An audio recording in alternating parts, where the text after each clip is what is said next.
I took my daughter to my mother at Abeokuta then. It was the only option in my mind, as it were. The moment Mami set eyes on baby Diola, she called her Matilda. What? Matilda? Did you just say Matilda, Your Majesty? Yes, it was my mother, Madame Shadi. She called her Matilda. Could it be the Matilda I know? Out of frustration, I left with my best friend, Frederick, to the United States of America. Life in overseas was not an easy road for me.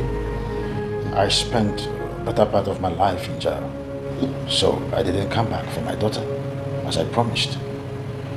I lacked the wherewithal to do so, as it were.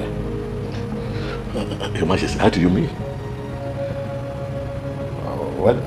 At some point, I was suspecting I was under a curse. Because exactly what was happening to me when I was in Nigeria happened over there when I was in US. It was out of jail that I met Joyce. I told Joyce my ordeal, and she introduced me to her pastor. That was the beginning of my freedom. The pastor prayed for me, and God delivered me of a curse that was placed on me by an old witch on childbirth. The throne, Your Majesty. I mean, from all your story, you're supposed to be a Yoruba man. How come the throne of Ozara Kingdom in Igbo land? How come about it?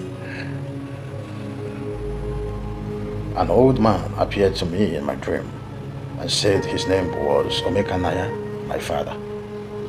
He said that the throne of Ozara Kingdom awaits my return. He apparently told me to return to the Ozara Kingdom and ascend the throne of my forefathers. I woke up from the dream and was so confused.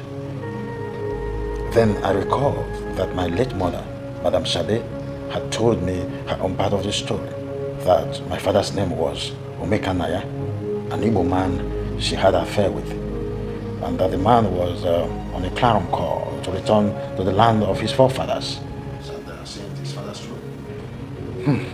It was after Omekanaya, my father, had left. I told Joyce my story.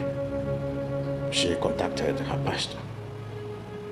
It was the same pastor who told me to return to Nigeria, that my presence was highly needed. I left US back to Nigeria in search of Omekanaya, my father. When I got to the land of Ozara Kingdom, alas, my father Omekanaya was no more. I met the land of Ozara Kingdom in shambles, simply because there was no one to crown the king. Of course, my father, Omekanaya, had only girls in marriage to his late queen. But the chief priest had revealed to them that Igwe Omekanaya had a son from a Yoruba woman. No one told me in confidence that there was not going to be a king.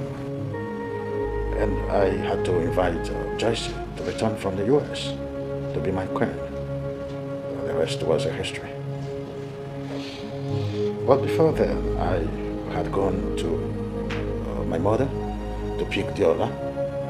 On reaching there, alas, as I got there, I was told that Diola was taken to the motherless baby's home before my mother's death. All the while I was in prison, so there wasn't an idea that my mother had died. I had to go to the motherless baby's home that was directed to. Reaching there, I was told that once Cecilia had adopted Diola, the address was given to me. When I got there, it was so sad that the same Cecilia too had died.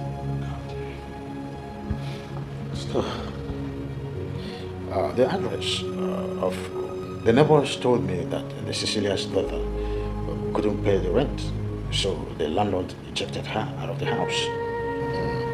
Really, I cried.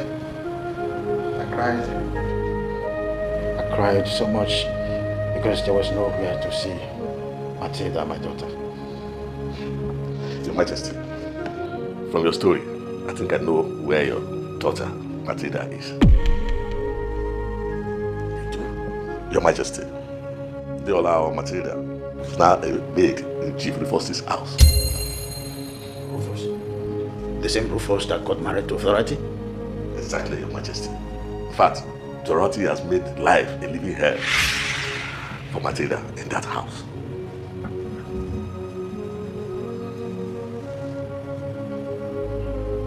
You mean Matilda is a house help in her own mother's house all these years?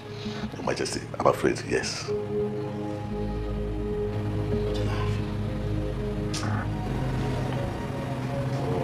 What a life. Where was I? Gods of our land. Oh, gods of our land. Thank you. Finally, I have seen Matilda. Thank you. Already. Yes, Baba. Yes,